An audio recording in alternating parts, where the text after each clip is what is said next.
Hello everyone, this is Aarti. I welcome to SR education online classes. आज के class में हमें जो डिस्कस करना है आगमन या सामान्य अनुमान विधि इंडक्टिव मेथड के बारे में डिस्कस करेंगे। किस प्रकार से हम इंडक्टिव मेथड का प्रयोग करके छात्र को प्रभावशाली तरीके से पढ़ा सकते हैं। तो चलिए डिस्कस करते हैं। पॉइंट नंबर फर्स्ट में कहा है, इस विधि में प्रत्येक अनुभवों, उदाहरणों तथा प्रयोगों का अध्ययन करके नियम आसानी से निकाले जाते हैं। इस विधि में किसी समस्या का निवारण करने के लिए पहले से ज्ञात तथ्यों अथवा नियमों की सहायता नहीं ली जाती, बल्कि पूर्व ज्ञान के आधार पर उचित सूझबूझ और चिंतन शक्ति की सहायता से आगे बढ़ा जाता है। कहने का तात्पर्य है कि आगमन विधि के द्वारा जो अनुभव, उदाहरणों का हम प्रयोग करते हैं और उसके आधार पर हम अपने नियम निकालते हैं, ये सारे हमारे पहले से जो हमने एक्सपीरियंस किया होता है, जो हमने पढ़ा होता है, उसी के आधार पर हम अपने कंक्लूजन को निकालते हैं। और इसमें ज्यादातर जो छात्र है वो लर्नर ज्यादा एक्टिव रहता है। छात्रों में स्वयं से कार्य करने का प्रोत्साहन मिलता है। छात्र स्वयं से कार्य करते हैं। चलिए अगले पॉइंट्स के बारे में डिस्कस करते हैं। इस प्रकार इस विधि में प्रत्येक से परिणाम, उदाहरण से नियम, स्थूल से सूक्ष्म, विशिष्ट से सामान्य की ओर सूत्रों का सारा लेकर पढ़ते हैं। तथ्यों का गंभीर अध्ययन करके उनके परिणामों का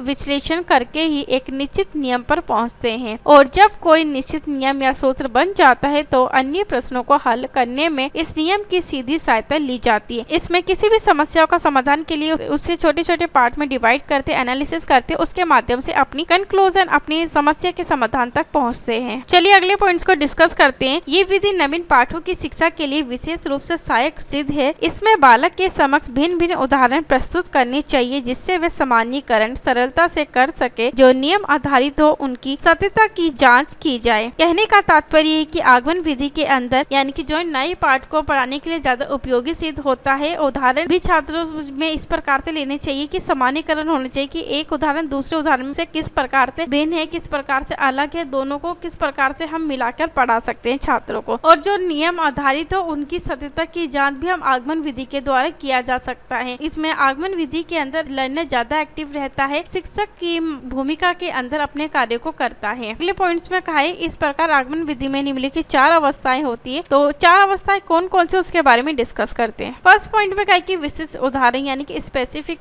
एग्जांपल लेके चीजों को किया जाता है। कोई भी नियम अगर हम बनाते तो उस नियम का तर्क वितर्क करके नियम तक पहुंचा जाता है। और अगले पॉइंट में कहा निरीक्षण करना, निरीक्षण या फिर अवलोकन आगमन विधि का प्रयोग करते हैं। और अगले पॉइंट में कहा सामान्यीकरण, एक दूसरे को सामान्यीकरण करके चीजों को जनरलाइजेशन के द्वारा चीजों को पढ़ा जाता है और चीजों को करा जाता है कि एक चीज दूसरे प्रकार से किस प्रकार से संबंध स्थापित है, किस प्रकार से भिन्न है। अगले पॉइंट्स में कहा कि जांच करना, जो हमारा आंसर निकल जाए, हमारे जो नियम बन जाए, उसके आधार पर अपना कंक्लूजन, निष्कर्ष निकालना भी जरूरी होता है। आगमन विधि के द्वारा समय तो बहुत लगता है, मगर आगमन विधि के द्वारा छोटे बच्चों को हम बेहतर तरीके से समझा सकते हैं, क्योंकि जो छोटे बच्चों में जो सीखने का एक दायरा होता है वो बहुत बाहर होता है, बहुत व्यापक होता है। आगमन विधि से पढ़ाना प्राइमरी लेवल के छात्रों को काफी उपयोगी सिद्ध रहता है। अगले पॉइंट्स में कहा है दैनिक जीवन में आगमन विधि का उदाहरण, example of inductive method in daily life. तो उसके बारे में डिस्कस करते हैं कि दैनिक जीवन में आगमन विधि का किस प्रकार से उदाहरण लेकर छात्रों को हम समझा सकते हैं। एग्जाम्पल दिया है, कक्षा 3 में पढ़ने वाला बच्चा जब संतरा खाता है तो उसे वह खट्टा लगता है। दूसरे दिन फिर वह हरे रंग का संतरा चखता है, वह भी उसे खट्टा निकलता है। फिर वह किसी के घर जाकर जब हरे रंग का संतरा खाता है तो वह भी उसे खट्टा लगता है। कहने का जो तात्पर्य है उसके बारे में बात करते हैं। इन सभी उदाहरणों, अनुभव द्वारा वह इस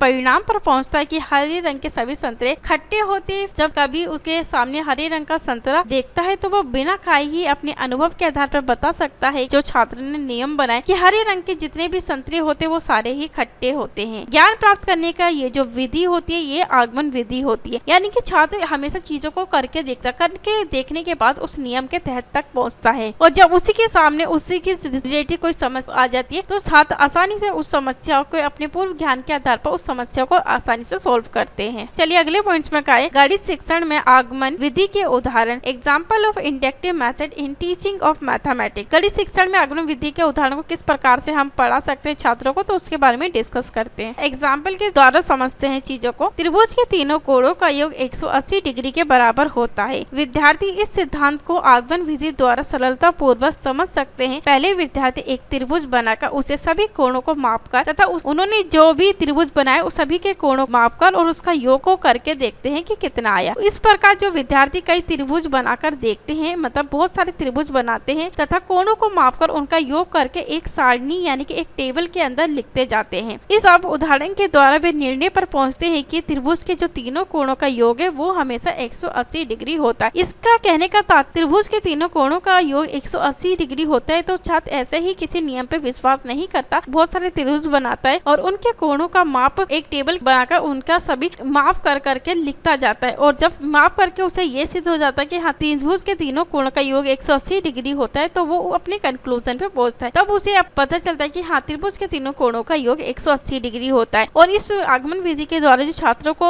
हमेशा स्थायी ज्ञान की प्राप्ति होती है और छात्र आसानी से चीजों को भूलते भी नहीं है। चलिए अगले पॉइंट्स में कहा है आगमन विधि की विशेषताएं, कैरेक्टरिस्टिक ऑफ इंडक्टिव मेथड है उसके बारे में डिस्कस करते हैं। फर्स्ट पॉइंट पे कहा है आगमन विधि द्वारा छात्रों को ज्ञान हमेशा स्थायी रूप से मिलता जाता है, परमानेंट होता है क्योंकि विशिष्ट उदाहरणों के निरीक्षण अवलोकन के आधार पर बालक को नियमीकरण करना, नियम बनाना, सामान्यकरण करना, जनरलाइजेशन, सूत्र निर्धारण आदि ये प्रक्रियाओं का अभ्यास आसानी से हो जाता है आगमन विधि के द्वारा। इसलिए छात्रों में जो ज्ञान होता है वो हमेशा स्थायी रहता है। अगले पॉइंट्स को डिस्कस करते हैं। इस विधि से अध्ययन करने पर छात्र थकावट भी महसूस नहीं करते तथा निश्चित परिणाम तक पहुंचने तक धैर्य और प्रसन्नता का अनुभव करते हैं। इस आगमन विधि के द्वारा छात्र जो भी कार्य को करते हैं वो किसी भी कार्य को करने में कभी भी थकान महसूस नहीं करते जब तक उनकी समस्या को सोल्व नहीं हो पाते, उनका कंक्लूजन तक नहीं पहुंच पाते अपने तथ्य नियम पे, तब तक वो कार्य को करते रहते हैं और हमेशा धैर्य पूर्वक कार्य और अपने अनुभव के आधार पर चीजों को करते हैं और उसके तह तक पहुंचते हैं, उसके नियम को समझते हैं। अगले पॉइंट्स में कहा है इस विधि से गणित के नवीन नियम, संबंध, निष्कर्ष एवं सिद्धांत आदि ज्ञात किए जा सकते हैं आसानी से। किसी भी नियम को, किसी भी कंक्लूजन को अगर हमें समझना है तो हम आगमन विधि के द्वारा आसानी से समझ सकते हैं। अगले पॉइंट्स को डिस्कस करते हैं। इस विधि से प्राथमिक कक्षाओं के छात्रों में गणित में रुचि बहुत ज्यादा रहती है, यानी कि उत्सुक रहकर छात्र गणित के विषय को समझते हैं। इस विधि द्वारा विद्यार्थी नियमों, सूत्रों और तथ्यों को ज्ञात करने के आधारभूत सिद्धांतों से भी आसानी से रहते हैं। अगले पॉइंट्स को डिस्कस करते हैं। इस विधि के द्वारा विद्यार्थी की निरीक्षण, अवलोकन शक्ति तथा बौद्धिक अंडरस्टैंडिंग क्षमता का भी विकास अच्छे ढंग से हो पाता है। और अगले पॉइंट्स में कहा है कि ये तर्क आधारित विधि होती है, यानी कि